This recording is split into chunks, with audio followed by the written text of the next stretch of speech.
Let me know when you're ready, Bev. Okay, I'm good. I'm good. Good. All right, record and live. Got it. Okay, we're good. We're live on Facebook.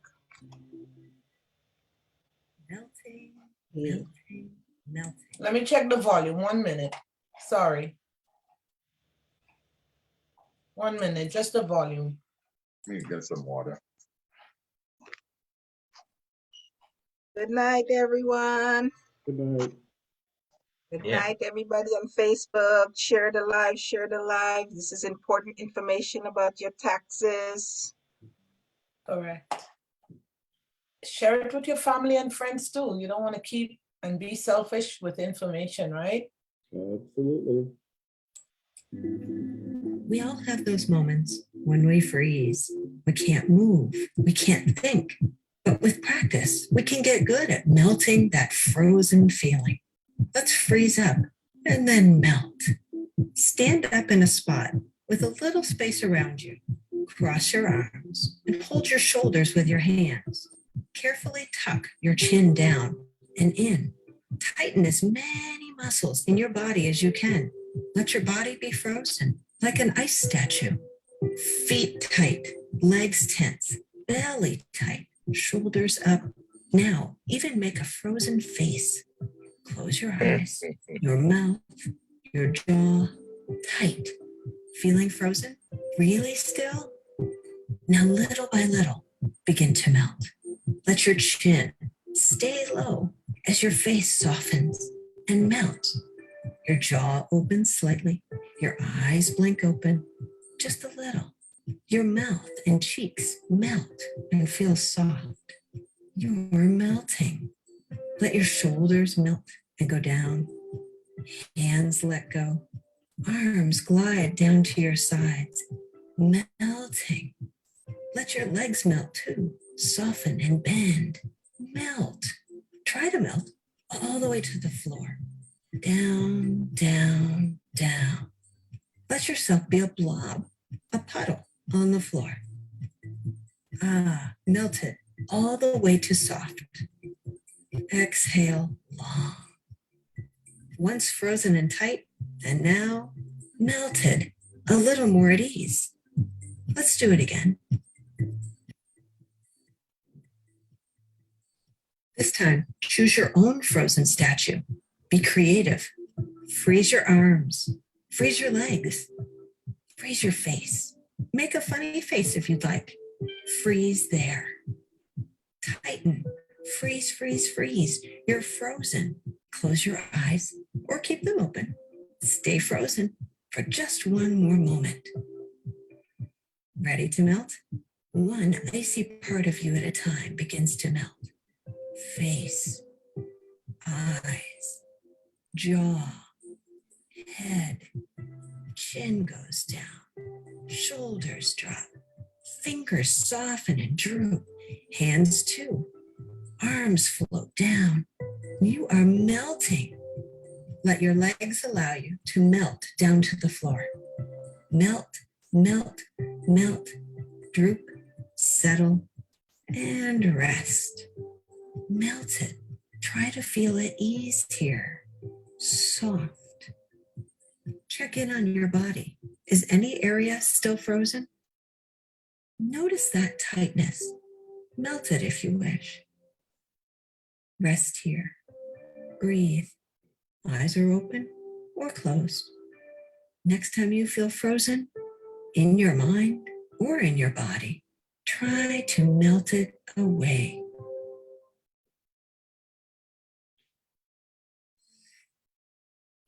My job is to make college easier because students.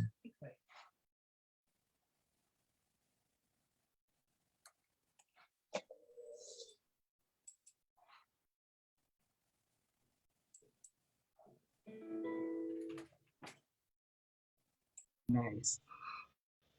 Guys feel better? Feel unfrozen? Nice.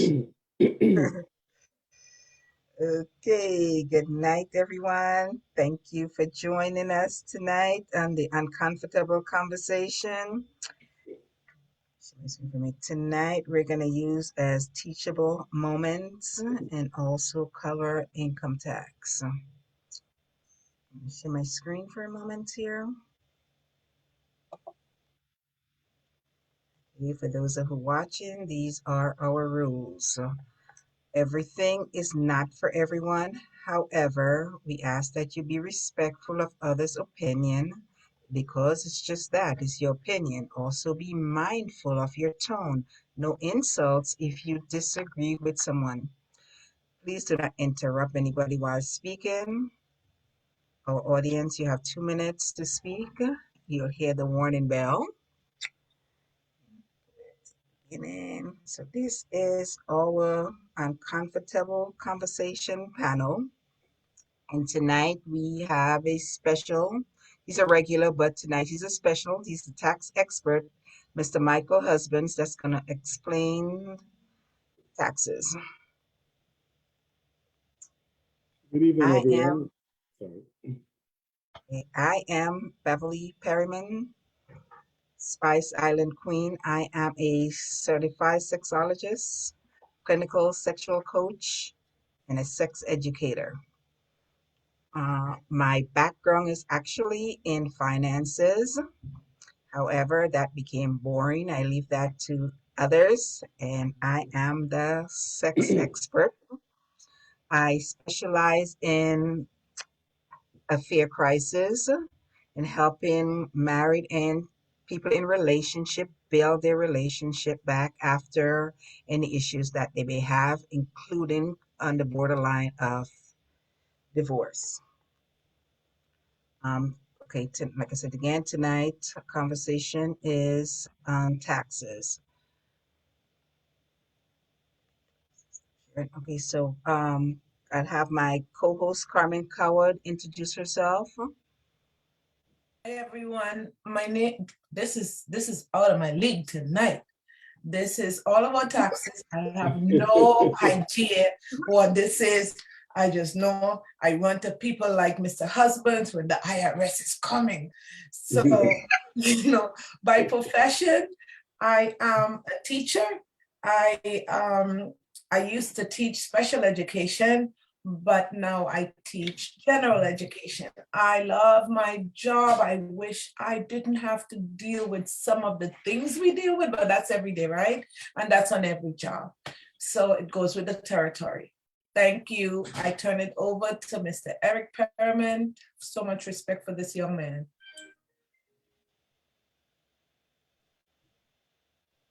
Oh, I had to unmute myself. Hi, everybody, or good night. Everybody said my name already. So, I'm also an educator. I dabble in a lot of different things, but one of my recent projects that I just finished was this. Hope everybody can see it. No, you can't see it. Hold on. I take away my I gotta take away the background. Give me a second.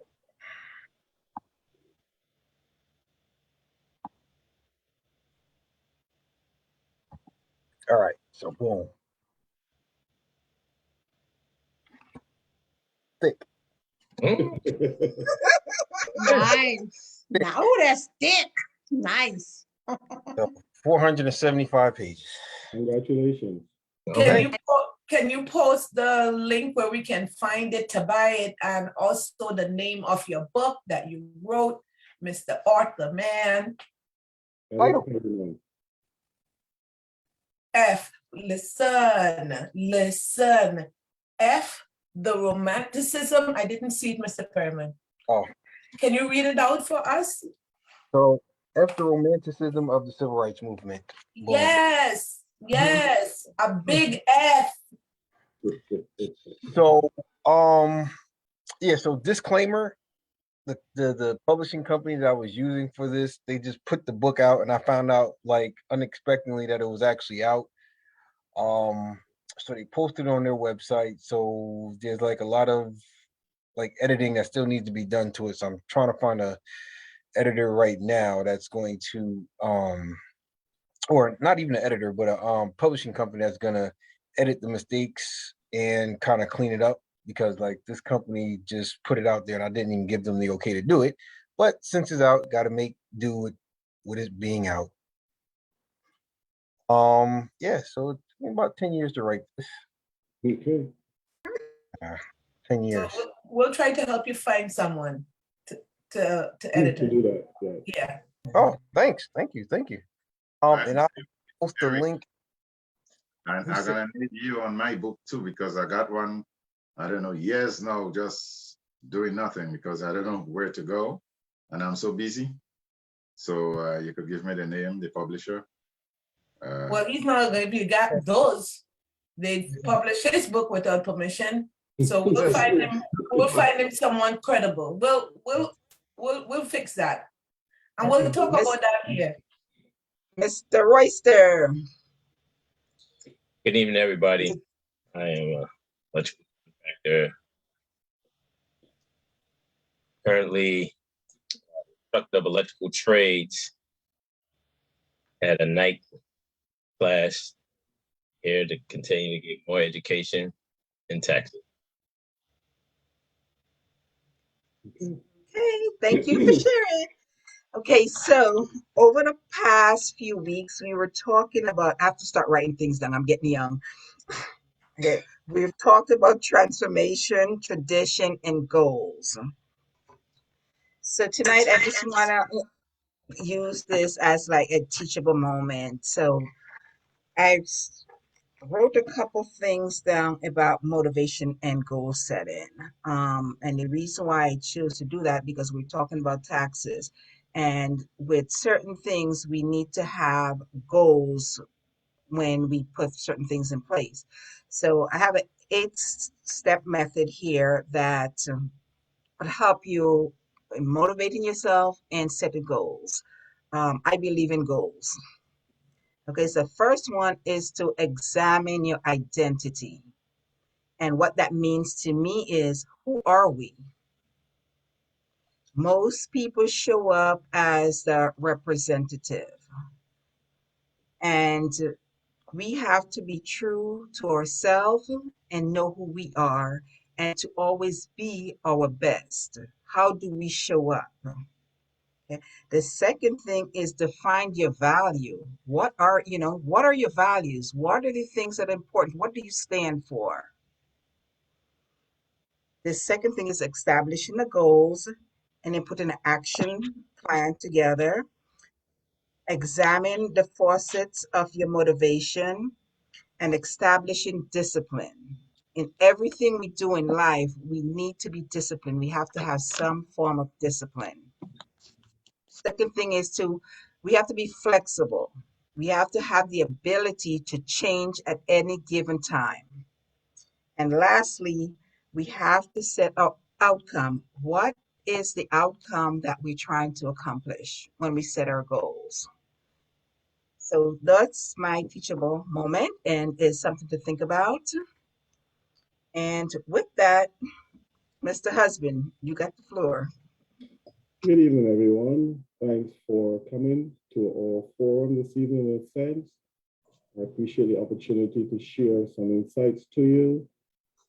It's not meant to be uncomfortable, but it's part of the conversation. There's no right or wrong way of looking at things. It's just kind of try to get an understanding of your viewpoint and also presenting maybe a counterpoint or something for you to think about. And one of the things that I'm interested in finding out this evening is what are the thoughts on large refunds? Why is it viewed that way? Why is it so important to you? And if anyone can tell me how many of you that's your focus at this time of the year, is to get a large, huge refund from your taxes. And there's no right or wrong answer, just trying to get a sense so we can have a discussion or interaction with this evening, as opposed to me dispensing simple information that you can or may not be able to use because it may not be applicable to yourself. So for Okay, those, I'm looking for a big refund. Pardon me? I'm looking for big refund. Okay, anybody else? I think everybody's looking for a big refund. No one's saying it, but I think everyone's agreeing. Okay, I have Yeah, a I'm I with- question. want what I paid. When you say big refund, my question is, what do you mean by big refund? So I want big refund, but I want to know your question of big refund. no, it is your idea of what is a big refund, not mine. Okay. So, Mr. Husbands, when I think about big refund, I just want the money that I paid in taxes back. The same way people like, you know who, that orange person got all his taxes back, paid 0 taxes. Yeah, that'd be nice. Right. The money we get back really is not the government giving us something, correct? That is This is not correct. something they're giving us. People always act like if the government is giving them back money. That's And your that- money that you paid in taxes throughout the year. Correct. And that is what I want to get at as part of our conversation. It is, you're getting the money that you paid into the system that you overpaid. They're having to hold it for you. Yes, the government guarantees that they will give you back your money after you file your taxes. But there's other school of thought. There's those who prefer to owe money at the end of the year, a couple of $100, $1,000. Who are those people? And how many of you would like to be able to say, I filed my taxes, I owe $1,000 and I'm comfortable with that? Any of you? You said it one more time because you sound kind of far away. Sure. Or some, how many of you like to be able to say, I owe $1,000 when they file their taxes and I'm comfortable with that? Or So you said, $500 or, you say, will we be comfortable owing $1,000 to the IRS? yes. And You're right. nobody like that. Okay, Not me. I don't want to owe them anything. okay. Well, That's, it depends. If you're using loopholes to avoid paying $2 million, then it's a great thing. okay. Just get the sense of your thinking. Now, here's why I'm asking that question. When you have money withheld from your paycheck or you pay estimated taxes, you're the one who's in control of those amounts. Whether you understand or see that as a perspective, you are giving them more money than you needed to. That's why you get a refund. If you can tell me, and this is just the thought, someone who's gotten an award or money because they got the largest refund, an acknowledgement because they got the largest refund, I like to meet that person. The benefit and the minds behind some of that is they like to be able to say, I got a large refund, and so now I can go do something with that refund when they get it in the new year. Or they're saying, I don't know how to manage my money during the year, so I rather than hold it and I get it back. Then I can put it into my bank account. So those are some of the thoughts that people may have. And so I want to get your perspective on this so we can have a somewhat comfortable or maybe even uncomfortable conversation. So having said that, for those who decide to say, I would rather owe $100, $1,000, that means that between January 1st and April 15th, they have that time to come up with that $1,000 or $500 or $200 to pay their taxes balance. That's the way the law works. You have that flexibility. Now, if everything is, if for those who are focusing on the larger refunds, and I say to you, all things being the same, nobody's trying to embellish your tax return. Nobody's trying to claim things that are not correct for you. I can show you how to get $10,000 more next year. And if everything being the same, no cheating, no misinformation, no falsification, I can show you how to get back $10,000 next year. And that's quite easy to do. I show you on your W-4, when you fill it out, for you to take out that amount every month out of your paycheck. The question that you're going to ask yourself is, how am I going to survive with $900 less a month?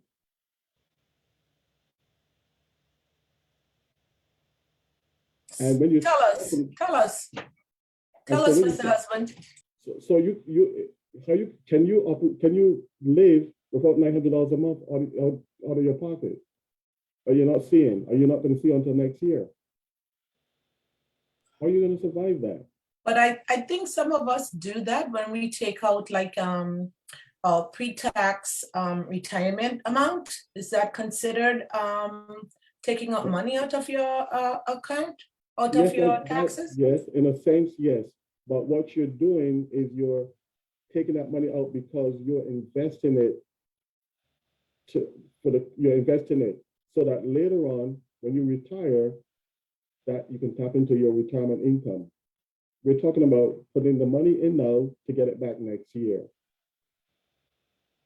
So I'm saying to you, if I show you that you can get back 10,000 guaranteed next year, and I'm saying to you, you have to take out another $900 every month, because 12 times 9 is $9,800.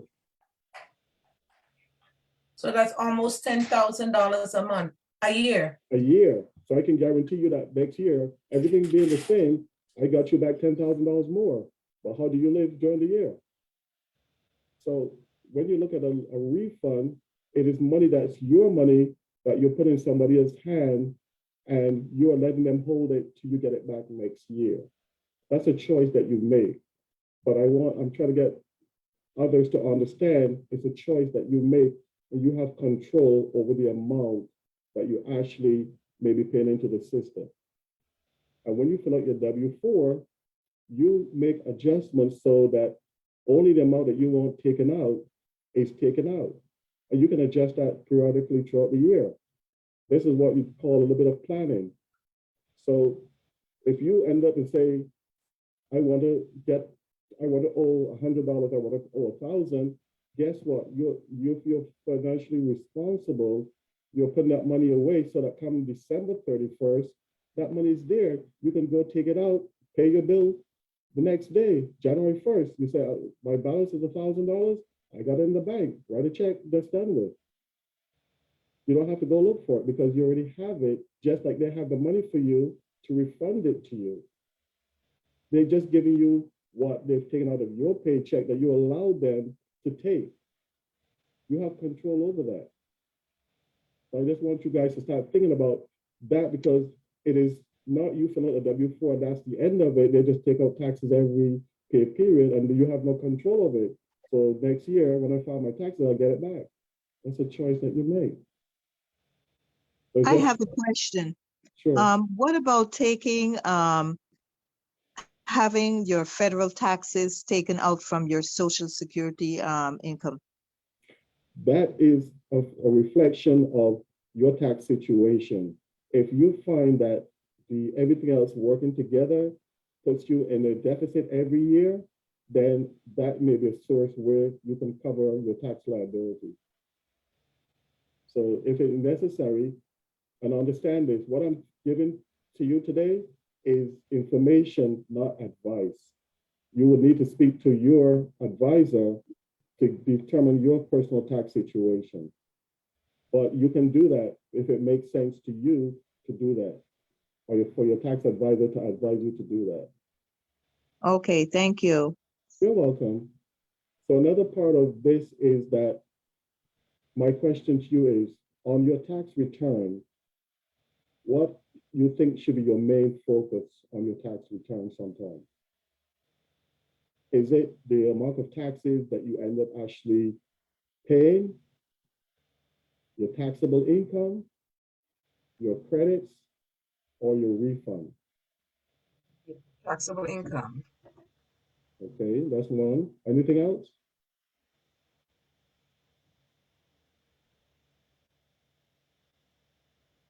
My Free to open. exemption. Pardon me? My exemptions.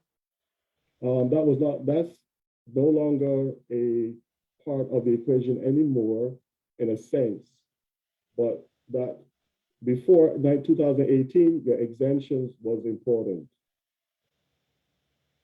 Now that has changed. You get a straight amount, 18,000, head of household, 12,500, single, 25,000, married, fun and joy.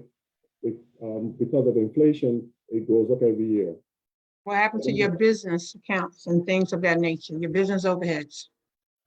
We're talking right now regarding your personal tax return. We'll deal with business a little bit later, but those are legitimate questions. But we're talking about your personal tax return, where it comes down to, as Beverly said, your taxable income, and then we're looking at your actual taxes, you're looking at your credits, and you're looking at your amount of taxes that you paid into it, and then your refund. So the question becomes, in a sense, what is that you find that you should focus on a lot more of those items? And part of this is because if you're not paying attention to your tax return, you're doing yourself a disservice, because you want to be able to look at that and say, wait a minute, what's my taxable income? And on that taxable income, how much taxes am I paying? Am I getting all the credits that I'm entitled to? Did I pay enough to cover my tax liability? Did I overpay? Did I underpay?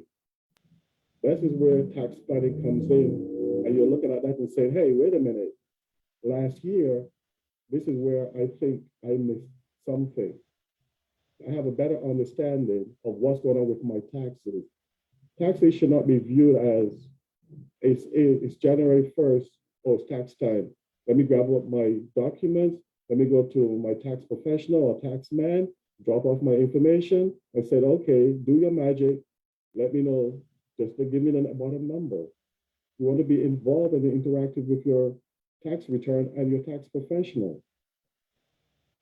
Having a conversation with them, say, hey, what is it that I need to know that's going to affect me? Tell me what it is that you're doing for me. Review that return and say, hey, you missed something. I gave you this, you didn't include it. What number, what's this number? Where did it come from? Explain it to me. What it is that I can do next year, or what can I do from here onwards so that I'm not in the same situation next year? Have that conversation. You're paying them for a service. Make them earn it and value it and make sure that it works best for you. If you don't know what's going on with your tax return, and you take it to some person who takes a deeper interest and do a deeper analysis of it, then they'll be able to point out to you and say, well, you know what, for the last few years, you've been overpaying your taxes because this has been missed. And I saw that this affects you. And did any person discuss this with you? Did they explain to you why you always end up owing so much money at the end of the year? Did they explain to you how you could have reduced your taxes? So your taxable income gets reduced. So your taxes get reduced. You are focusing on the fact that of your earnings, this is how much taxes that you're paying on your earnings at the end of the day. The refund is a reflection of you paying more than you needed to. That's it, plain and simple. These advertisements that say, hey, come over here because we're going to get you the largest refund, it's a advertising, I don't want to say the word gimmick, but that's their promotion to get people to come to them as a customer or client. It's less important because the refund is your money. If you put money in the bank, you put $100 in the bank today, tomorrow when you go, what can you take out? If they take out the $5 fee, what do you expect to get? $5, $95, because that's what you put into it. They didn't give you anything that you were not entitled to. If they promise you interest, they give you the interest. The teller doesn't say, you know what, Mr. Pepperman, I like you. I really, really like you. The bank loves you. Here's something because you just took out $95. Here's another $100 for you. They're not going to do that. The government does not do that. The only time you get anything additional is if they don't pay you your refund within a reasonable time frame. Other than that, it's just your money. And as I was saying to someone this evening, if I were to say to you, every paycheck, give me $100, and next year, come January, February, March, April, I'll give you that money back. All of it. What would you say to that? It's interactive. You can respond. I guess I would say you pretty much saving my money and returning it back to me. Okay, what else? With interest, Okay, what else? if you had my money for a whole year, and whether you use it or not, I expect interest back. Okay. Any other responses? I guess why would I give you my money when I can do the same thing you're gonna do? There you go. Why can I not put that $100 in a Roth IRA? There you go. So the idea is to rethink how you approach these things, because if you are not financially responsible, that is part of your makeup to try to fix that. This is now January 27, 2022. You have over 11 months now to say, I want to change my behavior because I have a different understanding of how this will work. So what am I going to implement? There are those who feel like because they have the money, they'll spend it. There are opportunities, and I'm sure Mr. Dennis will be able to tell you, investment opportunities that you can put your money aside where you don't see it. It's working for you. So let's start thinking about less about the big refund and saying, how do I make sure I only pay the least amount of taxes that the law requires me to pay when I file my tax return? I want to take advantage of all the credits that the law allows. I want to take all the deductions when it comes to business that the law allows. I want to make sure that I'm better off come January 1st, 2023 than I was come January 1st, 2022. Taxes Mr. are not, Hus- sure. Taxes should not be simply viewed as, oh, let me get my stuff together, I gotta go get to the tax man. Oh, drop it off and pick it up and say, okay, I got a refund. The other aspect of this I would like to address is, what is your relationship with your tax professional? How do you deal with them? How do you see that person, her male or female? What's your relationship like with them?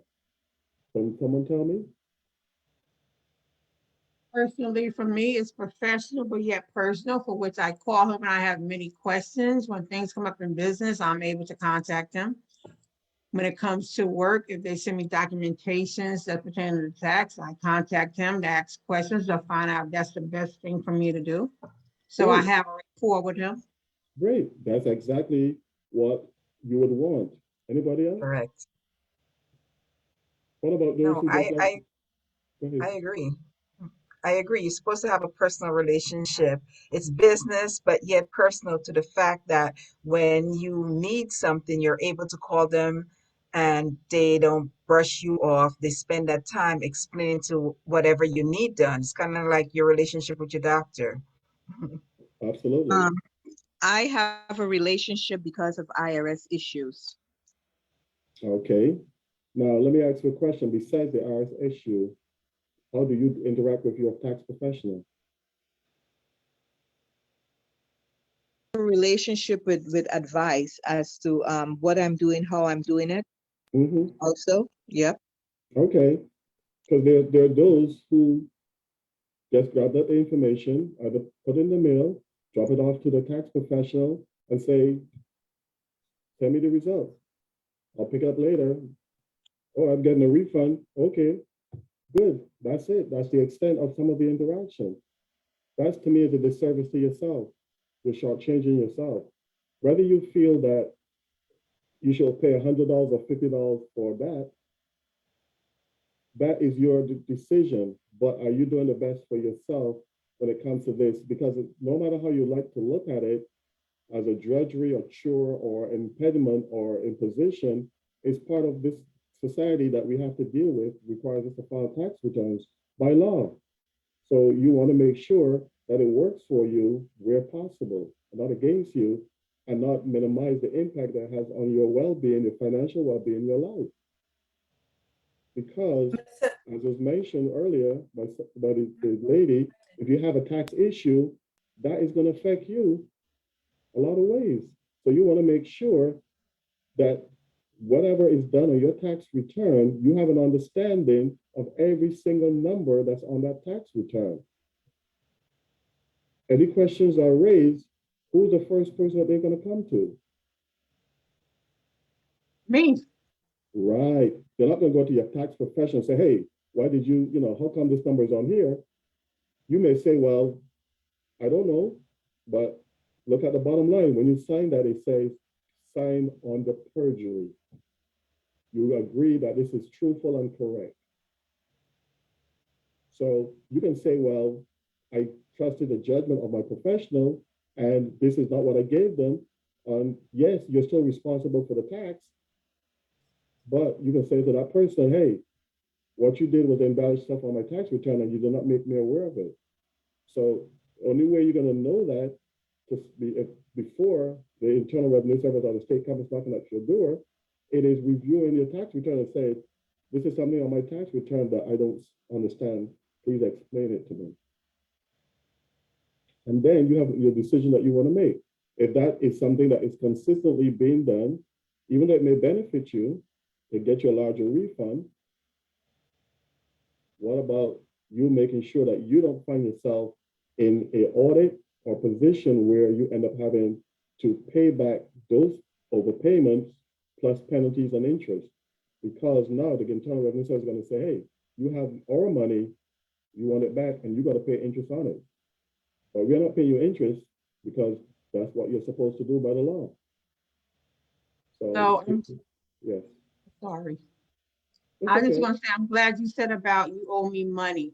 There's questions coming up about stimulus. I don't know if you have a segment for which you want to talk about that later or not. That's fine. But I You have can a ask the question about that. Stimulus? Yes, people are asking me about the IRS now putting out in the media that they're planning on trying to cause people who receive stimulus money to pay that back. Me personally, I find that that should be illegal because that should be a gift, because if you're giving something out as part of a government entity, I don't see how you can then turn around and charge the people and say, okay, you have to return it. So that is my question to you as someone who do taxes. Well, here is, if I understand this correctly, if you're talking about stimulus payment, the stimulus payment is given to stimulate the economy. The only time that there's a question with regards, and I'm not sure if you're talking about the child tax credit. Both of them. Okay. But someone said they want them to pay that too. Mm-hmm. Right. So this would be, in a sense, the first time that I'm hearing about the stimulus being repaid. But what may have happened is that if people falsified something during the process and got something that they should not have gotten, then I can understand why they may make that statement. Regarding the child tax credit. Can I say something before you move on? It's not, I read that also. It's not that they want the money back. They said that is a possibility that you'll be taxed on it as income. Because that was one of my questions to you was, is it going to be taxed at 2020, the one we got last 2021? Okay. Yeah, so I don't know. So the idea behind that is you were not entitled to it, so therefore you shouldn't have gotten it. And so because obviously the fact that there's so much fraud going on, the Internal Revenue Service may say, wait a minute, you've gotten people, too many people have gotten what they should not have gotten. So since you got it and you weren't entitled to it, we're going to tax you on it. Okay. But how could they, excuse me, how could they say you're not entitled to it? Because with that, it wasn't that people fill out a form, right? Based on your previous filing is how they determine that, correct? Yes and no, because people have actually gone in and put information in order to get stimulus payments. Not everybody. No, we're not talking about everybody because this does not apply to every person. And I'm not speaking for the Internal Revenue Service. I'm not speaking for the tax person. I'm simply saying in general, there's a lot of stuff that actually goes on. We have to be honest. If we want to be honest about it, there are people who take advantage of these opportunities. Look at the PPP loans. So my question to you would be for those who have not taken advantage and for those who have not signed any paper or enter any documents to receive it, but the government just sent it to them. How is it that they're now able to say that they have to pay tax on something which I deem to be a gift, for a lack of a better word, because you willingly gave that to everyone who never requested it? That I would not know. I do not know the answer because I do not know the inner workings of why they've come to that position. I'm speaking about those who were not entitled to it, that I can understand why they may contemplate having them taxed on it. I'm not saying I agree with it or that that's the law, because I have not read anything about it as of yet. But in answer to your question, from my viewpoint and my understanding, it would be tantamount to you saying to your child, you did something to get this when you were not entitled to it, give it back, or there is a consequence to you not giving it back. I don't know. And what about Mr. the Husband, can I ask something, please? Sure. Mr. Husbands, how I see the taxes is this. Mhm, If you get a gift, if you give me a $10,000 gift, mhm. even though it was a gift, I have to pay taxes on it. That That's would just be the way the government works. that would be incorrect. Correct. That would be incorrect. To give is not taxable. You didn't That's what I earn was it. getting to. That's not correct. You don't pay for gifts. Go ahead. I'm sorry. That's all right. Isn't that up to $13,000? No. That's a different Wait, thing. could you hold on one second.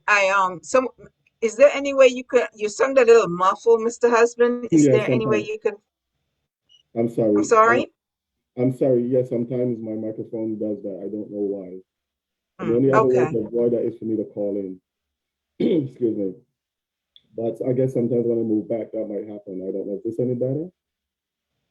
No, I can hear you fine. I just got a message that says you sound a little muffled. Can everybody Okay. hear him clear on here? My Not Yeah, I yet, could apologies. hear. but we can hear him. My Okay. apologies. So, Mr. Husbands, so that means we can all give each other like thousands and thousands of dollars worth of gift and say it's a gift. That we could hide our taxes that way, no? Nope. You're I not think hiding they're the taxes prohibited. because it's after tax money that you're giving away. And so the receiver doesn't have to pay taxes on it? Nope. They didn't report it as earned income. It's a gift. Think about how many times that you've given people stuff during the years. They've never reported it because the law does not require to do that. Now, there's such a thing as a gift tax, which affects your estate.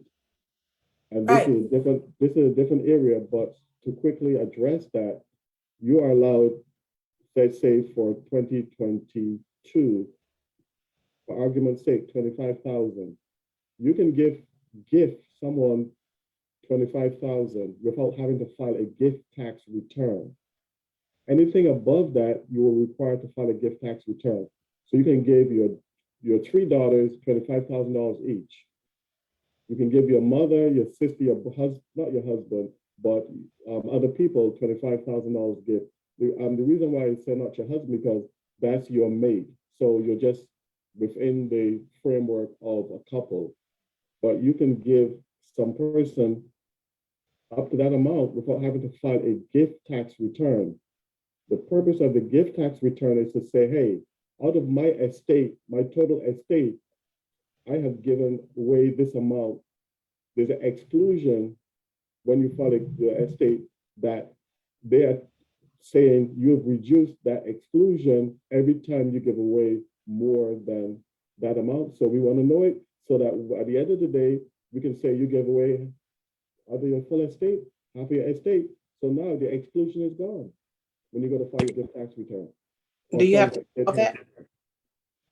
Okay, so that's what that relates to. So getting back to the fact that now you have the child tax credit. If you, Hey, Michael, I think somebody had a question. Netta, I think she had a question for you. sure, Yes, I was saying if you do a gift or you do give a gift to someone, do you have to file it on your taxes, period? Do you have to say that you did receive that, or you just don't have to mention it at all? no, you don't have, there's no place on the tax return that says, how much gifts did you receive this year? Okay, is it the same for giving too? Yes, the only time when you give money for as a charitable contribution, you want to get the deduction. So now the way the system works is if you want to claim a deduction, somebody has to report it as income. Now, when you give away the less than 15,000, are you claiming it as an expense? There's no place there that says gift deduction. It's either a charitable contribution, and it must be a legitimate charity. So you can't say, I gave my aunt 25,000 to help pay off her debt, and I claim it as a charity. You're being charitable, but it's not a charitable deduction for the internal revenue or the state tax law. It has to be to a charitable organization to be That's correct. considered And- charitable. Right, and it has to be a recognized one. They have to have the 501c3 in order for you to say, yes, that is a charitable organization that I've given money to. All right. So I have a question. Sure. So recently, the IRS and I guess the government said that they were going to start cracking down on funds that are electronically transferred between like Zelle, PayPal, and Cash App. Yes. So they said anything over $600, they're going to ask that people claim that on their taxes. But my thing is, if you are giving someone money through a gift, how can they then tax that money?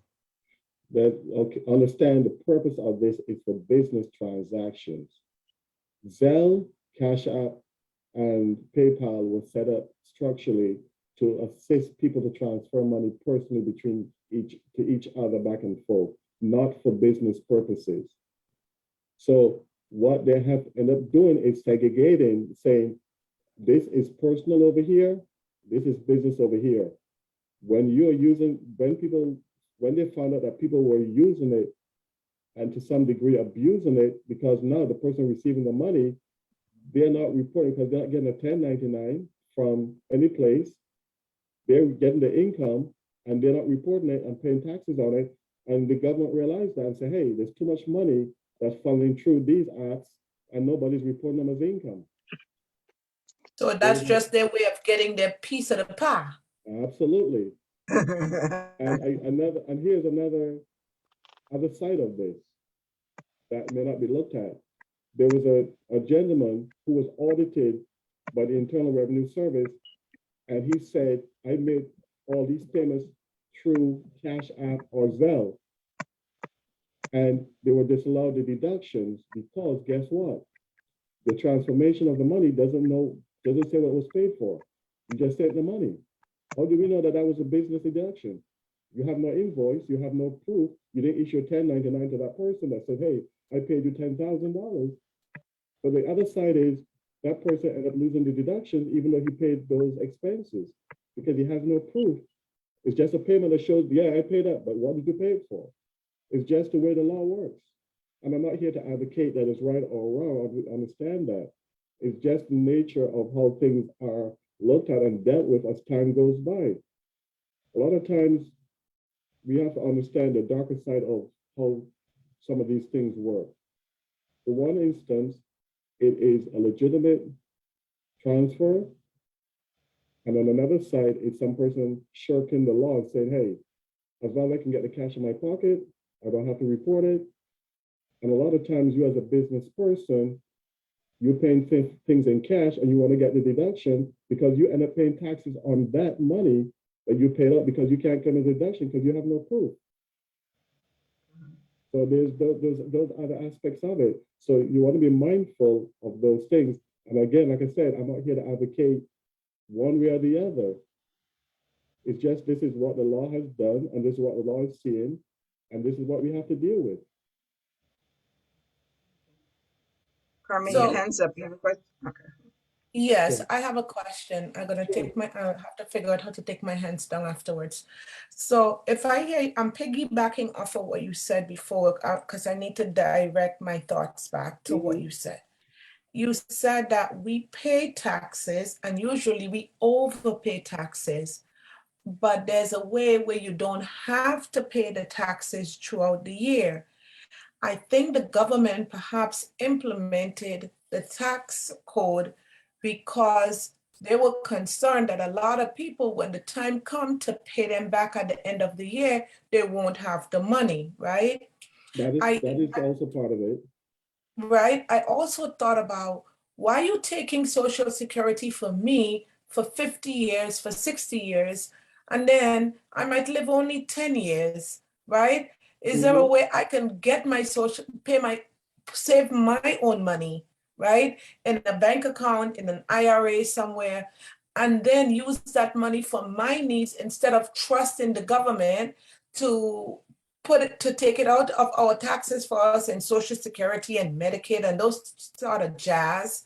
And then 4 or 5 years after you paid for 50 years, then you pass away and you have nothing to leave for your family, as opposed to if you had saved your money yourself, right? But I think perhaps the concern is that a lot of people, they will not save the money. And so by the time they're 40, 50 years old, 60, 70, they become dependent on the government.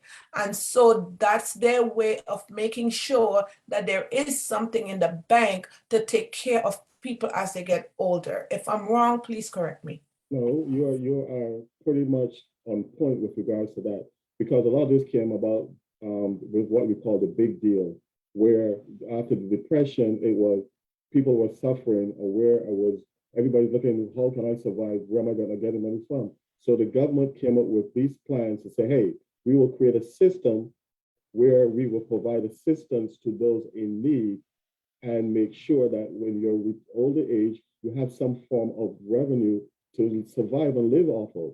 So what ends up happening when it comes to tax laws, they're done for one of three reasons: to change behavior, to influence society, and to make social changes. There are a myriad of reasons why these things are done. We don't always agree with them because they affect each and every one of us in different ways, because it wasn't made specifically for you, and we cannot identify. The reality of life is we cannot make decisions that it's going to be good for every single person. It's impossible.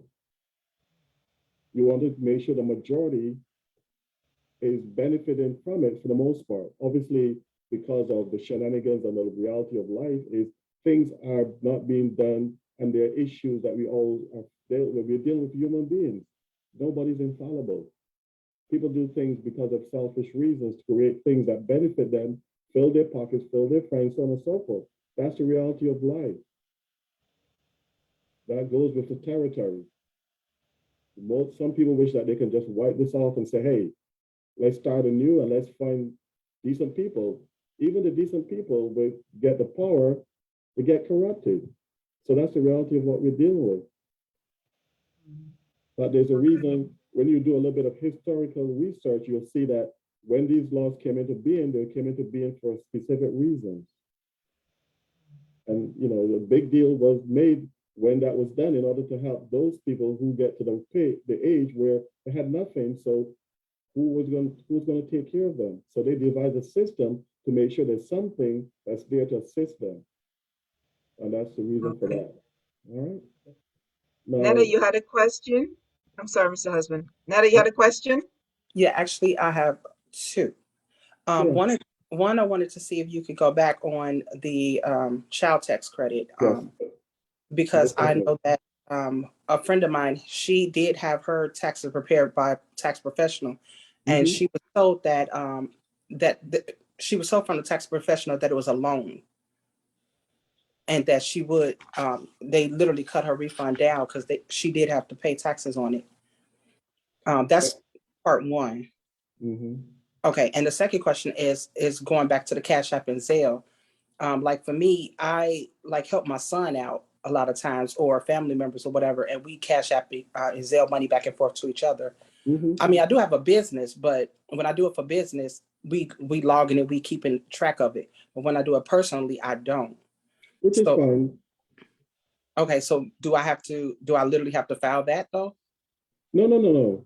Okay. That what you will see that has happened, and obviously, I think the institutions or the companies are trying to make it so that if it's a business transaction, and normally they would have some sense of what is a business transaction, they would look at the person who signed up and say, maybe this is a business account that's going to, and if there's frequent transactions that person operates through different people sending money to the same person, they might say, wait a minute, this is a business. So now we're going to treat you as such and report to them as such.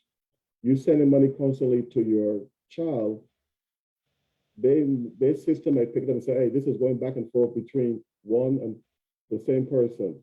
That is maybe a personal transaction. I do not know exactly how they're going to handle it, but I'm sure they have mechanisms in place to help determine what is a business transaction to some degree and what's a personal transaction. And what you can do when it comes down to that is say, look, this money went to my cousin, this money went to my son, this money went to my mother, this is who it went to. And once it gets to that point, obviously they have to stop and say, wait a minute, we have to be able to differentiate between business and personal transactions. Sometimes it's just because of the preponderance of activity and evidence that they end up having to change the way they do things. They start out with a mindset to do certain things and they don't consider certain parameters or certain things that would be out of the box, out of the norm. And so they start and then they say, wait a minute, this is causing too much problem. Let's pull back. And maybe sometimes they pull back too far. And then they say, okay, yes. Sorry, sir. That's Does okay. the amount of money being transferred matters and the frequency of the money being transferred, does that matter? Does that play into anything? It can, and that's what I'm saying. We don't know the specifics of it, but yes, if you keep sending money to me, and I have other people sending money to me through PayPal, and their system says, wait a minute, the algorithm say, wait a minute, there's so much money going to Michael Husbands from so many different people, that may be a business. So let's report it because I'm asked to report this. So now I get a 1099 and I can say, wait a minute. Yes, but this is not business income. These are people giving me money because I was in a tough situation. But that is what I would have to fight on and say, hey, Carmen, I need for you to write a letter stating that this was money that you gave to me personally as a gift. Beverly, same thing. Eric, same thing. Dennis, the same thing. Mr. Bowtie Man, the same thing. So there be pushback, and then people have to find a means and a method to say, hey, this is not income. I'm not paying taxes on it. But you have to prove that.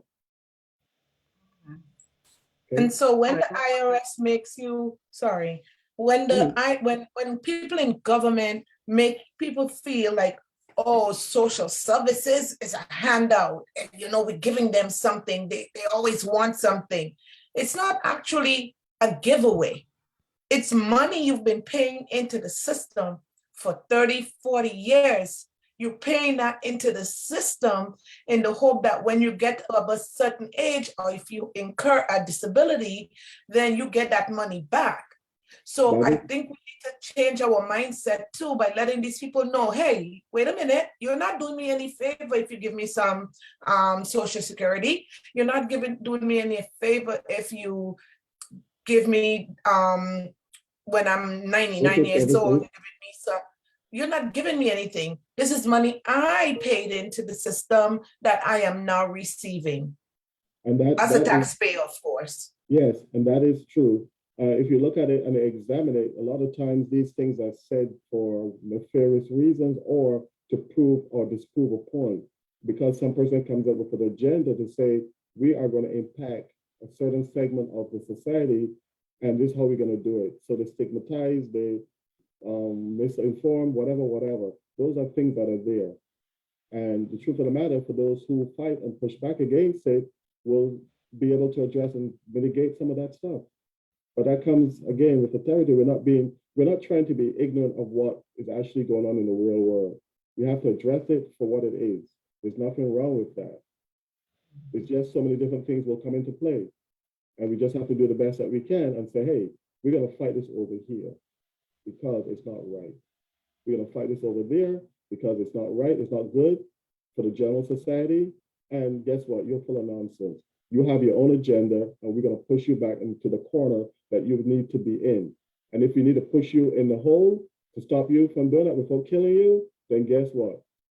And if you don't shut your mouth, maybe we'll throw a little bit of dirt on you, and maybe that will stop you from doing what you're doing. There's ways and means. Let's look at it, from a sensible standpoint. So, getting back to the child tax credit now, the way that is, it's not a loan. It's what you call an advance credit that they pay you. It's a refundable credit that is given to you. They're basing it on your 2020 tax return. So what they're saying is you're going to get up to $3,000 if your child is over 6 years old for the year. It's $3,600 if it's 6 and younger. What happens is when you come to file your tax return now for 2021, if you don't claim that child, you are not entitled to that credit. So you got to pay it back. So if you're entitled to a refund of $3,000, it's gone to zero. If you're getting a refund of $2,000, you owe them $1,000. And that's the purpose of that, because guess what? If you take that credit and claim the child in 2020, don't claim that child in 21, and you give it to somebody else now, and they file, they're getting the money.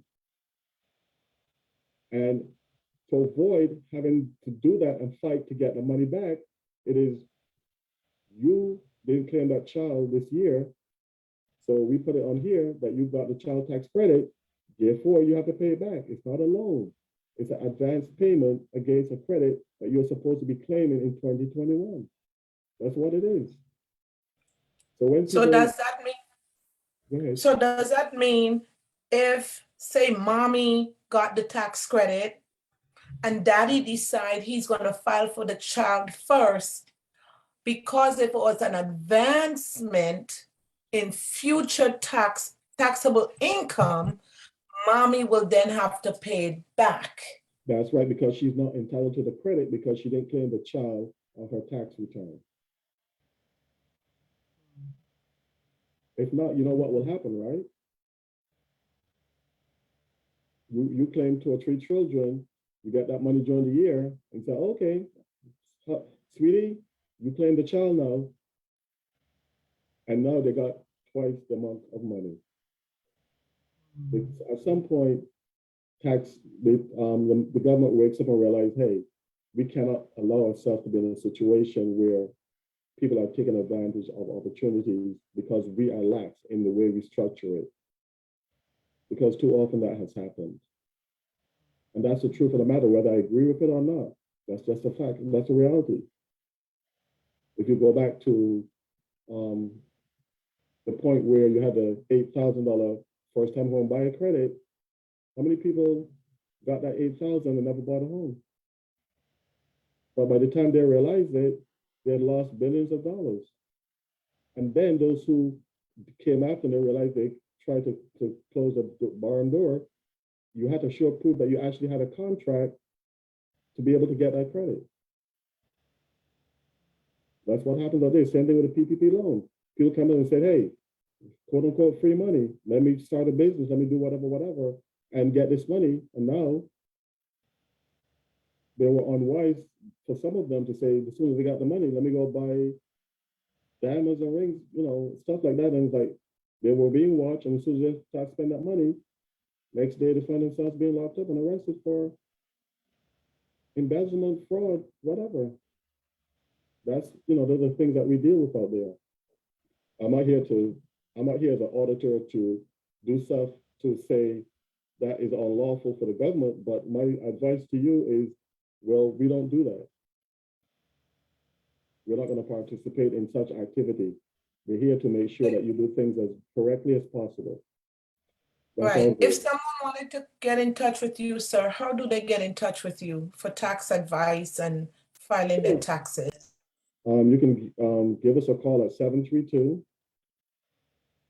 732-733-6988. And we have our email address, and we have our website where you can go and get some information on us. Do you also file taxes in the state of New York for New York Yes, City, folks who are that living is in New York correct. City? Yes, we have clients in New York, we have clients overseas, we have clients in Florida, Georgia, California. We can do all states. The only ones that we haven't touched yet is Puerto Rico and Hawaii. But we also do multi-state, means that if you work in New York, live in New Jersey, live in a different state, work in another state, multi-state returns, relocated from California to New York, move 2 or 3 times a year, we can do all those types of tax returns. Not limited to New Jersey and its surroundings. Okay, I have a question here for you. Someone asked that, is the unemployment taxable, or is it a tax break like the previous year? This year, they have not made a firm decision as to exclusion. So as of right now, the full amount is taxable by the federal, not the state. Most states exclude that from taxable income. Okay, another question. Sure. Should one have a spouse, should they join jointly or separate? And what is the advantage and disadvantage of filing jointly? Well, a lot of it has been eliminated for the advantage where you used to have a standard deduction, exemptions, and Schedule A itemized deductions. A lot of that has been affected because of the tax law that started in 2018, where there's certain amounts of caps. What we do here is we do a comparison. When a couple comes in, we set up our system to say we want to do a comparison of married filing jointly, married filing separately. And if we find that there's significant savings in filing separately, we would discuss that with the taxpayers and say, hey, you'll save X amount of money by filing separately, your choice. If it's significant, I would advise them to do that. But that's the main reason why you would want to do. The other reason is a personal reason where there is issues between the couples, where one member of the couple is having difficulties and the other one does not want to participate in that difficulty. Or the other one is saying, you're doing stuff nefarious over here, I don't want to be part of it. I don't want to have to look to claim innocent spouse and try to get away without something that you did and want to involve me in it. Or you're not having enough taxes taken out and you're using my overpayment to cover your shortfall. Those are the personal reasons people would want to do that. So it's something to look at. Okay, so would that be in a case of when your spouse have to pay child support? Yes, and you don't want to be part of that. Okay, the next part to that question is, how about cohabitors? Persons living together with no commitment. I mean, we see a lot of that happening now with celebrities. They're living together. When one passed away, there's nothing it's difficult, especially if there's children involved. That is when you live in somewhat in a community state where you'll file jointly if you're not married. You have to look at the state law that affects that state, or the federal law that allows you to file jointly when you're not actually married. So that's when you have to do an analysis and say, yes, you're living together, but you can't file jointly because the law doesn't allow you to do that. So there are times, other than that, the other reasons that I mentioned are reasons that you can use in your analysis to say, hey, there's a reason why you don't want to file jointly. It's a legitimate one. You're allowed to do that. Okay. All right. So,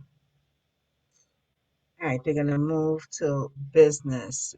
Mm-hmm. What are some of the deductions that one could use in their business? For example, gas mileage versus mileage. Mm-hmm. I personally look at the mileage deduction first and foremost. Now, the important thing that has to be addressed here and understood is that if the vehicle is owned by the business, then you have a choice. And you look to see which is more cost or tax beneficial and give you the largest deduction, as opposed to actual versus the mileage. When it comes to your personal vehicle, it is mileage. Even if once you use it for the business, you can take the mileage deduction. It is not the business that owns the vehicle, so it's not responsible for the vehicle. You personally are responsible for it. So I tend to err on the side of caution, not to say, well, you spent $10,000 a year maintaining that vehicle, you pay this and you pay that, that is owned by you. When you use it for the business, you're not using it 100% for the most part. Even if you use it for 90%, you're still not using it for 100%. So you look at the amount of mileage, and that mileage covers the insurance, the wear and tear, the maintenance, oil, gas, so on and so forth. And at this point for this year, it's 58.5 cents per mile. So if you do 10,000 miles for this year for business, that's $5,850 that you're going to get as a deduction. And there's no taxable tax that you have to pay on that, because basically you're being reimbursed for the use of your vehicle. Okay. And what about, if I see your next, what about space in your house that you use for business? Two things relates to that. If you're filing Schedule C, you can allocate part of your space if it's used exclusively for business purposes.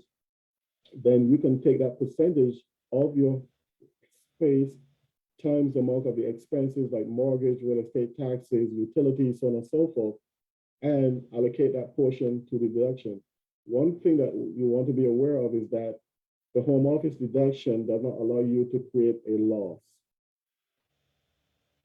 And so let's say that you, with other expenses deducted, you are at a point where you have $1,000 in income before the deduction for the housing, home use deduction. So the home use deduction comes to $1,500.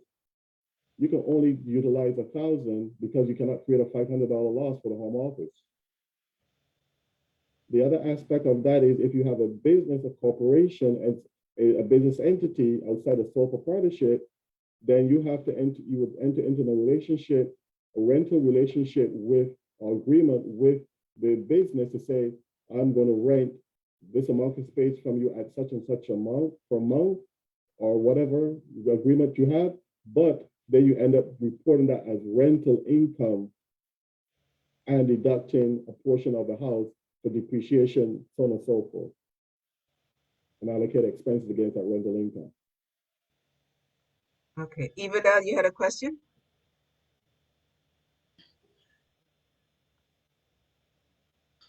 Yes, I had a question before you moved on to the business aspect, and it was about home also. I was going to ask, what would be your advice to people who just recently purchased homes because of the low interest rates, and now they're trying to find out the benefit of being a homeowner? Is there anything they could do in terms of write-off? Yes. I know most of the homeowner, but what would you suggest somebody who's just recently purchasing?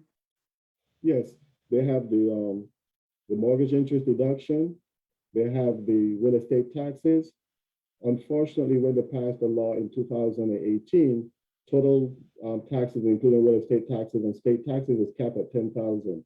So the benefit of that has somewhat been diminished because let's say you're in a state, with a municipality that charges you a large amount for real estate taxes, and then you have an income that have a large amount of state income taxes taken out, the combination of that, let's say comes up to 12, 15,000, you're capped at 10,000. So you end up losing that ability to take those amounts, which affects a lot of people. Back in 2018, when they filed a tax return, there was a big switch from what they were able to claim as a Schedule A against the standard deduction. So yes, but the benefit is there. You have the real estate tax, you have the mortgage interest that's deductible. The points, the premiums and the points are also deductible. Mr. Husband, are repairs also considered deductibles as well? Only if it's a rental property. If it's your home, no. Thank you. Mhm. Okay, so let's go back to the business and business owners. A lot of business owners don't pay taxes and the Social Security. How does that affect them like later on? Is it kind of like you didn't pay, you just don't? Well, the school of thought for some people is, I got it, I keep it, I don't pay taxes on it. But then there's a correlated downside to that. You want to do something, you want to buy a home, you want to do certain things, you get to a point in life where you're like, boy, I didn't pay, I can't collect Social Security, and I don't have the savings to support me for the rest of my life because Correct. I got it and I spend it. I didn't pay taxes and I didn't put it aside. Choices that we make, there's consequences to them. So yes, there's a downside to that. And you can look at the fact that what happened with this pandemic. It's a great example. People, when they wanted to take advantage of the benefits of being helped during the pandemic, they had no records. So in order to do that, they either had to create them or they had to go back and bring their records up to date, file their taxes in order to get assistance from the pandemic.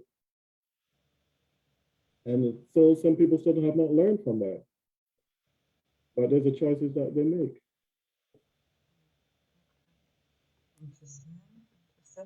Anybody else have any questions for Mr. Husbands?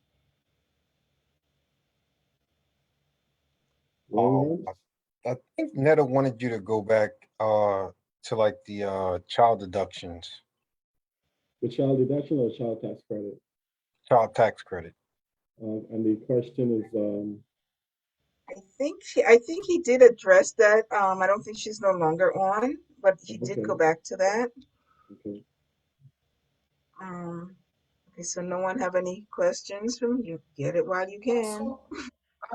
I have to ask Mr. Husband something. For a lot of people who own homes, right? For homeowners, they jumped on the bandwagon of not paying any tax at their mortgage payments during the pandemic, right?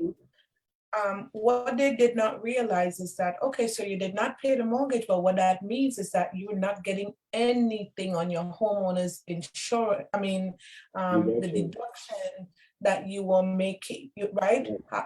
They thought they were saving. Also, I don't think they realized that they're attaching whatever they did not pay to the back end of their mortgage, right? That is correct. Right, because they didn't have the money saved, they didn't have, and they didn't, or maybe they did, and they just decided, oh, well, I'm gonna get over. But what I realized is no getting over anything. So, right? So, when I was paying my mortgage, people were like, you're so stupid. Why would you pay the mortgage? The government is telling you don't have to pay it. And I know for sure there is nothing free, not even air. It takes energy to breathe in air. So it takes an effort. So, but what you're saying, and in a lot of sense, it makes. And like, as I said before, people take advantage of these opportunities to do what they felt would benefit them for in the short run, but may affect them much more in the long run. Now, for those now, yes, you were given assistance and you were to pay the mortgage. At the end of the day, they had to apply for that. They got it. If they were fortunate and they got it, they got taken out. You doing the right thing means that you knew that come at the end of the moratorium, you had a roof on your head.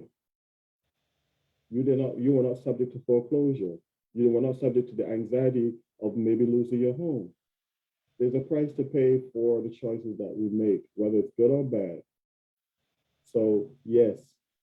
And one of the things I would say on your behalf and your defense, without defending, you made the right decision because that's the way you choose to live your life. This way, you know, when you go to bed, you get up in the morning, it's like, oh, nobody's coming knocking at my door to throw me out of my house. Because there was no guarantee that you were going to get that assistance when the time came, because so many people were going after it. So yeah, we make the choices that we make. Correct. Anybody else have any questions? Can we post this information again, Bev? Sure. I have a question, Bev. I'm sorry. That's okay. Go ahead. I just wanted to ask, I just want to reiterate. I think you said you can claim rental property, right?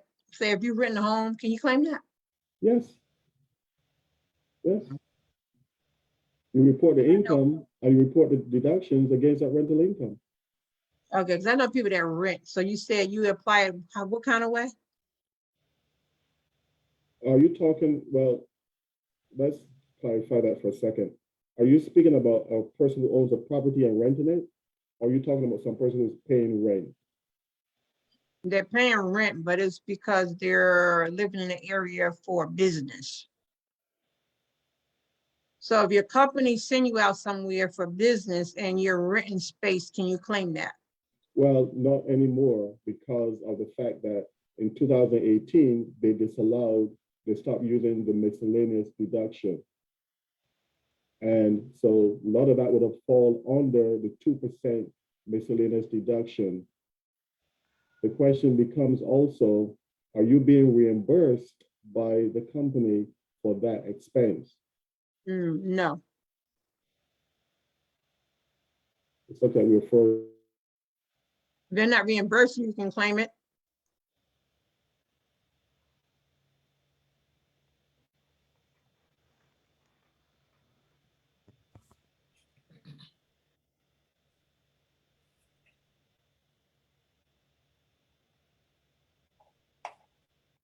Okay. Yeah, we were Any more frozen. questions? Yes. Can you hear me now? I can hear you. Yeah, we were frozen there for a moment, so I stopped speaking. I can hear you, Okay. sir.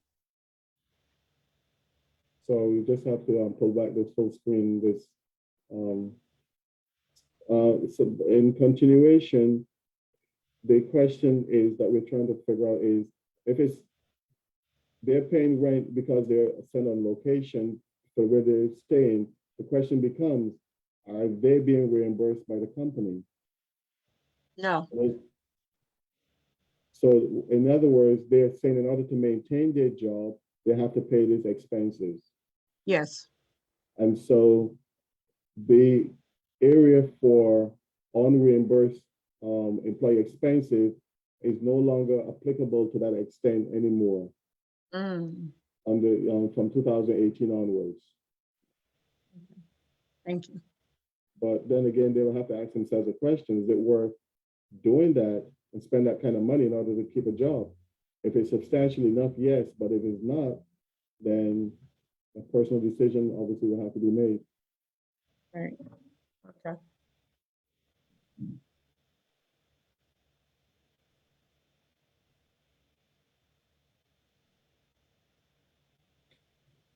Mr. Yes, Husbands, yes. is it okay? So say for instance, not say for instance, I work for the city, Mm-hmm, and let's suppose I wanted to own my own business mm-hmm, as a special education teacher. yes, Can I incorporate myself? yes, most definitely. You can inform a business entity, incorporate a Schedule C, not Schedule C, a C Corp. You can do a LLC, and then for tax purposes, choose which type of tax situation that you want, either it's a sole proprietorship Schedule C, a C Corp, S Corp partnership, depending on if there's more than one member, so on and so forth. Yes, you can start your own business. And in this day and age, a lot of times it's more beneficial to have a business because it allows you to take those deductions that you no longer can take on the Schedule A miscellaneous deduction, but it has to be a legitimate business and not a hobby, because when it comes to a hobby, you don't get losses from a hobby. You just say, I made $10, it cost me $10 to make that $10. It's just a hobby. You just don't Right. affect No, I'm talking about like as a special education teacher, when you go service students, provide service for them in their homes, can I incorporate myself so that they're calling the business for service as opposed to me, the individual? That is absolutely correct. And now you get to, even if you don't incorporate yourself, you have a business, you put that on a Schedule C that shows I made $10,000 in revenue, I paid X amount of expenses, I get to deduct that. Now you have self-employment tax that you pay on your personal return. As a business now, it becomes a little bit more expensive from the standpoint of, wait a minute, I have to file a corporate return. I may have to put myself on payroll, file payroll taxes, so on and so forth. So it becomes a little bit more involved and expensive as you move from being a sole proprietorship Schedule C to a business entity which has to file its own taxes. Things to think about when you consider that decision. Thanks, Mr. Husbands. You're most welcome. Anybody else have any questions for Mr. Husbands? So question, Yes, sir. so for rental properties, so say if after the year is over, the rents that you receive versus the money that you put out to upgrade the property, say if it's in a negative, how would that then played on the tax scale? Well, if you're a tax professional, automatically you get to claim the loss. If you're not, there may be limitations on the amount of loss that you can take. For the most part, it has been capped at 25,000, and the rest is carried forward to the subsequent years. So those are things that you take into consideration as your taxes are being done, to look at that to make sure that there is within the realms and the parameters of the tax law. But generally, if you are a person that's your main business and you can consider a tax professional, then you get the loss. Most of the time on the Schedule E, you'll be able to do that to some degree. But again, it's capped at the maximum is 25,000 at this point. Oh, all right. So another question. So say if you are a property manager for property, and you want to claim that property that you're managing under your business compared to the actual owner who just owns the house, who would be preferred to claim the property? Is it the property management team, or would it be the actual owner? The actual owner, because it's their property. The only possible caveat is if they say to you, I'm going to rent this property to you and you sublease it and you receive the income, then you can maybe able to claim those deductions, but that's stretching it a little bit far, because you as a renter does not have any legal right or responsibility to pay the mortgage. Your name is not on the deed. So then on the flip side, so because you just said if it's in a business. So then what if that 25,000 cap is for like a private owner instead of like a business? Well, actually, rental property is considered to be a business. Okay. Just for discussion purposes, it's considered to be a business.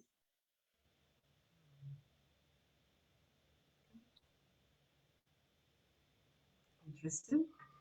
I have a question. How does one, when they travel and say, keep their, let's say I travel west to Ohio, see a family, but I'm doing something for them. It's business as well. But I'm not, how do I keep the receipts and give it to you and say, write this off? Quite, in a simple sense, quite easy. Make a copy of it and present it. But the technical aspects of this that you're asking me is it legitimate to say that I went on a business trip and part of it was for personal reasons? You may have to split it between the amount of time you actually spent doing business and do not deduct the part that is for pleasure, the time that you spent. So if you went there for 4 days and 2 was business, then 50% of it may be deductible. But again, realize what I'm saying is a conversation. You want to speak to your professional advisor about what you actually need to do. And one thing that I wanted to mention earlier, which I did not mention, was that in terms of refunds, that there's a way that you can have the money in your bank account at the end of the year, December 31st, where you don't have to wait till you file your tax returns to get your money back. And I wanted to mention that because it's part of planning. You don't pay them any more than you have to. You don't let them take out any more than they have to, but you put that money in a savings place where you have access to it when you need to spend it to pay anything. And I just wanted to, revisit that because I wanted to mention that. But it takes being responsible and financially responsible to make sure that the funds are there when you need it.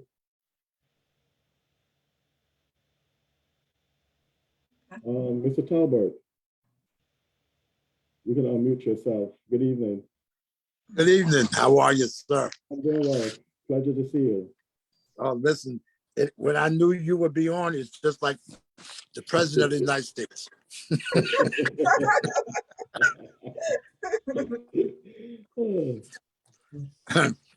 No, I appreciate the opportunity to be able to share with this platform. And I want to thank the SpiceIslandQueen for doing such a phenomenal job, or should I say Ms. Beverly, for doing such a phenomenal job on this, because our community especially need to be educated, need to be empowered. I'm not certain who might have brought it out earlier, but usually we're the last to find out about anything. And those questions were so profound, and I appreciate them because this is what we need to know. This is how we empower our families.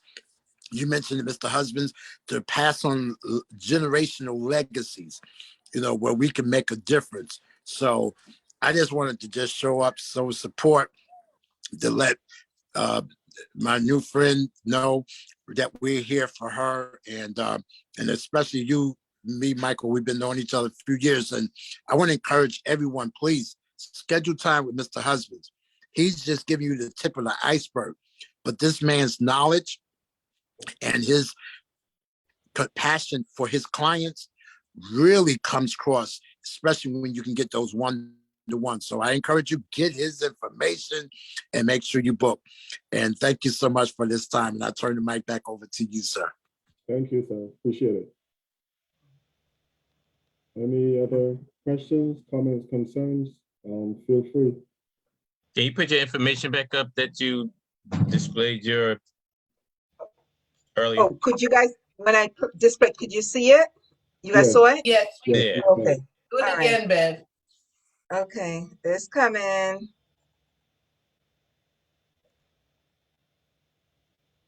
you see Mr. it? Husband, thank you.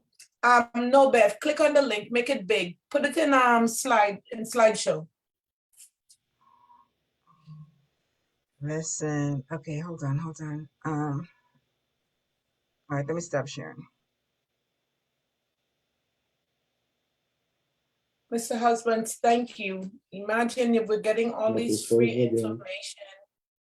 Thank you, That is, sir. here's information.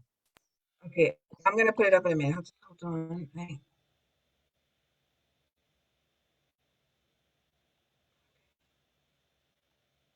Bear with me, guys. You guys could continue the conversation. I'm gonna find it because this one don't seem to be working as well. Mhm. I can give that information for you. Yes, please. In the It's meantime, Clarity Accounting and Tax Group LLC. The telephone number is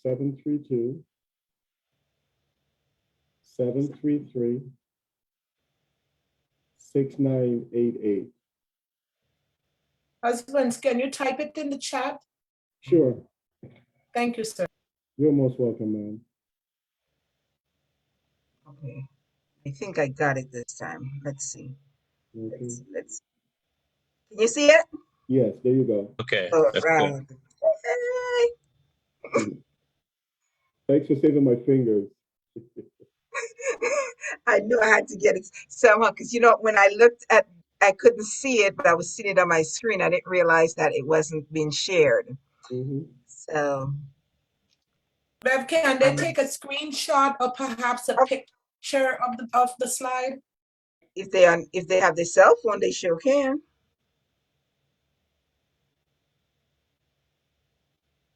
Or I can let me see.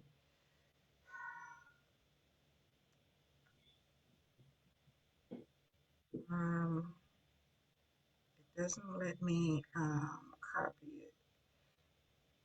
You guys just have to write fast. Take your phone, take a picture. Or you can Take a go to picture. you can go if you look for catgllc.com, you'll see us on the internet. Okay, right. I was about to try to go. Okay, can you see Bev, it? leave it right there. I'm gonna post it on Facebook. Okay. Actually, I'm live on this, so right, you can do that part. Let me see if I can get it and copy it. Tell me when you're finished getting that information, Carmen. I did, and it's Okay, posted. okay, so actually, everybody take a picture and share it on your page. I'm gonna share the live with you guys so you can share with your friends. Um, Posted it. Thank you very much. you. It was a pleasure and a joy. This is some of the stuff that I enjoy doing. I don't have a issue giving out information or answering questions because I've always been of the view of life is that there's enough out there for everyone. And I don't feel that holding it close to my vest or to one's vest is going to benefit communities or people in general. Keeping that knowledge and information and not sharing it is a waste of time. It's just like a talent that you have. If you don't share it, nobody appreciates it, it's a loss. And so Correct. therefore, I believe in passing on the information that I know and not having a problem with sharing that information. Mhm. It's a pleasure because it helps me to see sometimes the impact that what I have passed on helps some person and become more successful. And that's what our goal is, to make sure that next year, when we see each other, and it doesn't have to be next year, but as time progresses, you've gone from here, and you keep moving forward. Right. I mean, and if you're okay with it, I think these are things that like this tax season, so we touch on that more. But going forward, different forms of, your business that you can share on a regular basis. Because like Mrs. Talbot said, we're the last to find out a lot of things. So while we have the opportunity to share, the information is there, it's here for everyone. What they do with it, once we give it to them, it's totally up to them. But my goal is to educate and to educate us. Absolutely, that's totally fine. Next month is Black History Month, and Mr. Jim Jackson is also a DJ.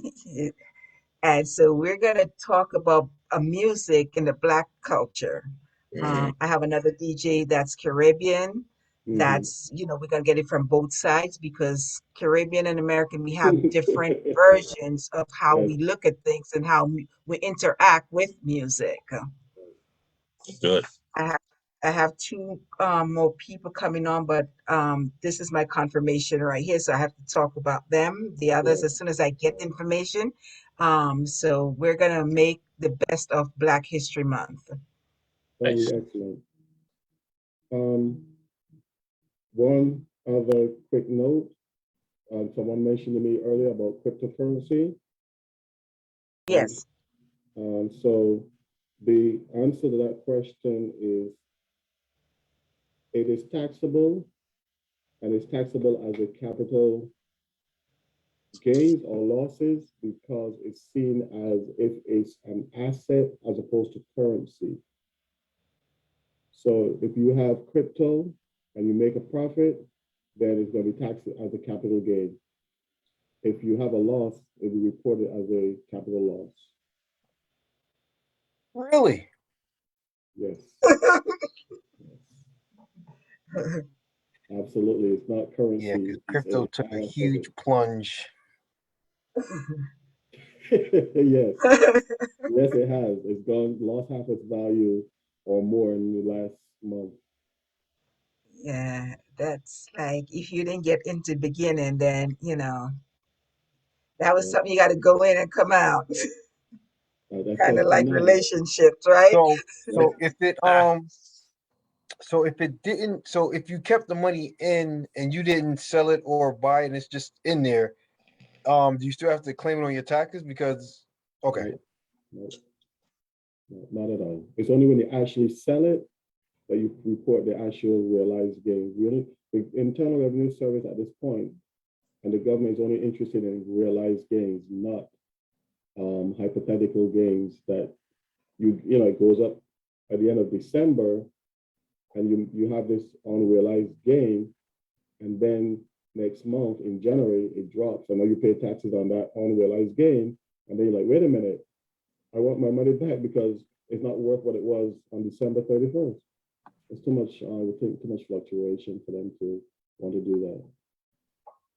Okay. Wouldn't make much practical sense. Mr. Husband. Yes. Do you think there's like a considered effort to make sure that the government or the IRS comes after the poor as opposed to rich people? And if so, why? Why do you think that is? Part of the answer for that is when you deal with the richer ones, they have lawyers to fight you. The ones that are not sometimes are more afraid and capitulate a lot of times too quickly. There are taxpayers' rights that we all need to be aware of. And even though the IRS and the government has a lot of power, there's still rights that we have that can push back. And the best right that you have is to be able to substantiate your end of the documentation to disprove or dispel their argument. But yes, a lot of times it's easier to audit and punish or go after the ones who can ill afford it because they can't fight. They don't have the funds or the money to defend and calculate. And sometimes people even get a letter that may be wrong. And instead of addressing it and saying, hey, professional, you prepared my taxes, like they send me a letter, what is this about?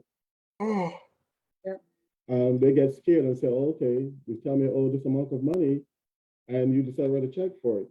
And on that note, we have to be very, very careful, especially this time of the year, when you start getting calls from people who are saying that they are going to file a lawsuit against you because you owe money. and you have to call them back right away, or you have to send money right away to avoid it. Those are scams. So be Correct. mindful of that when you get those phone calls and say, you know what, nice to hear from you, but I wasn't born this big yesterday, so maybe come back next year. Maybe next year I'll fall for it, but not this time. True. A lot of scammers out there, Yes. and they mostly prey on the elderly because that makes them nervous when they get that phone call. Yes. And they run Broke people scared. don't care because they're not paying either way. Right? Right. Okay. And one other note of caution, you're hearing a lot in the news these days about when it started with the pandemic, the starting of the tax season gets pushed back. And now you're hearing that refunds are going to be delayed more and more. You don't know what's going to happen. So when you think about it, you said maybe it's better for you to owe them $100 at the end of the year than to wait for a $5,000 refund because you may not know when you're going to get it. Correct, So correct. I have the anxiety. You're waiting for the money. You're waiting for the money. You don't know when you're going to get it. True, true, true, true, true. Okay. Well, we're coming up on 10 o'clock, and it was nice. Thank you very much, Mr. Husband, for that free information. You're most welcome. Okay. You're much appreciated. And Thank for you very much. those who are on my Facebook Live, thank you for joining us. Without you, there's no us. Make sure you get Mr. Husband's information.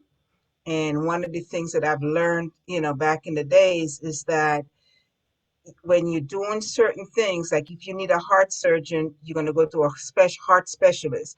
A lot of people just go to fly-by-night accountants, and when they have issues, they can't find that person or that person cannot represent them. So it's to your best interest to use a professional, not somebody, especially who does it part-time, because the people who does it full-time take very pride in what they do, and they keep up with the new tax laws, and they further the education when it comes to things like that. So just beware.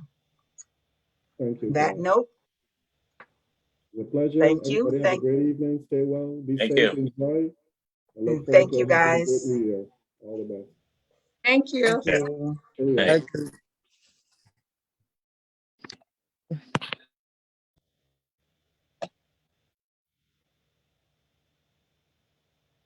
Okay.